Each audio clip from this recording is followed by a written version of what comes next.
ইনকিলাব মঞ্চের মুখপাত্র শরীফ ওসমান বিন হাদির জন্ম ও বেড়ে ওঠা সুগন্ধা তীরের ছোট্ট শহর নলছিটিতে। শৈশব ও শিক্ষা জীবনের কিছু ধাপ সম্পন্ন হয় এখানেই। জুলাই বিপ্লবে তার অসামান্য অবদান জাতিকে মুক্ত করে ফ্যাসিবাদ থেকে। তার বলিষ্ঠ কণ্ঠস্বর প্রেরণা যোগায় লাখো শিক্ষার্থীর হৃদয়ে। কে জানত অজপাড়াগাঁয়ের সদা হাস্যোজ্জ্বল নিরীহ এই ছেলেটি একসময় বাংলাদেশের বীর হয়ে উঠবে। তার স্বপ্ন ছিল ইনসাফের বাংলাদেশ এবং ভারতের আগ্রাসন মুক্ত করা। তার সেই স্বপ্ন রয়ে গেল অধরা। ঘাতকের বুলেট কেড়ে নিল প্রতিবাদী হাদিকে, কিন্তু হাদিদের মৃত্যু নেই। তারা বেঁচে থাকে হাজারো বছর মানুষের হৃদয়ে। ঝালকাঠির নলছিটির সংবাদদাতা হাসান আরিফিনের পাঠানো তথ্যচিত্রে রিপোর্ট। বাবা মাওলানা আব্দুল হাদী ছিলেন গোটা উপজেলার আলেম সমাজের আইকন। মাদ্রাসা শিক্ষকতার পাশাপাশি সমাজের নানা অসঙ্গতিতে তার ছিল বলিষ্ঠ ভূমিকা। দুর্যোগ দুর্বিপাকে তিনি ছিলেন অগ্রভাগে। ছোটবেলা থেকেই তার ছোট সন্তান শরীফ ওসমান বিন হাদী বাবার মতোই প্রতিবাদী হয়ে ওঠে।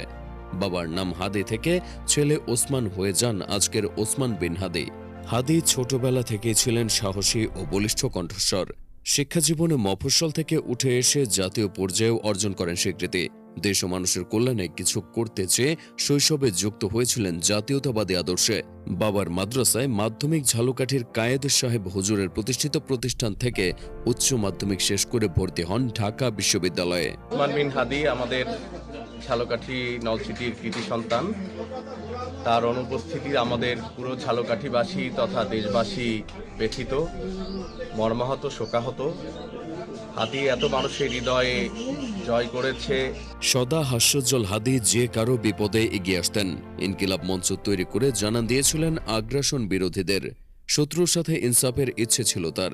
সাংস্কৃতিক পরিবর্তনের মাধ্যমে দেশকে এগিয়ে নিতে চেয়েছেন তিনি। ভারতের আগ্রাসন থেকে দেশকে মুক্ত করার লড়াই চালিয়ে যান অকুত ভয় এই যোদ্ধা।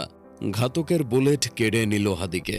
গ্রামের বাড়িতে পড়ালেখার চেয়ার টেবিল বই খাতা এখনো পড়ে আছে। নেই শুধু হাদী।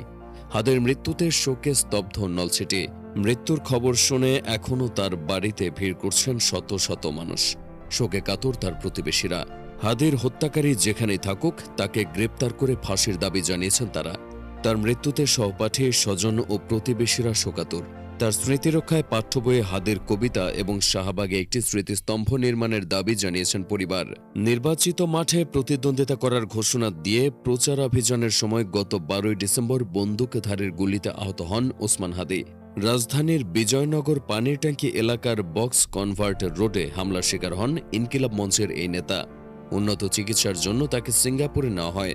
সেখানে মৃত্যুর সঙ্গে পাঞ্জা লড়ে 18 ডিসেম্বর রাত 10:45টার দিকে না ফেরার দেশে চলে যান দেশের এই বীর সন্তান। বরিশাল.নিউজ।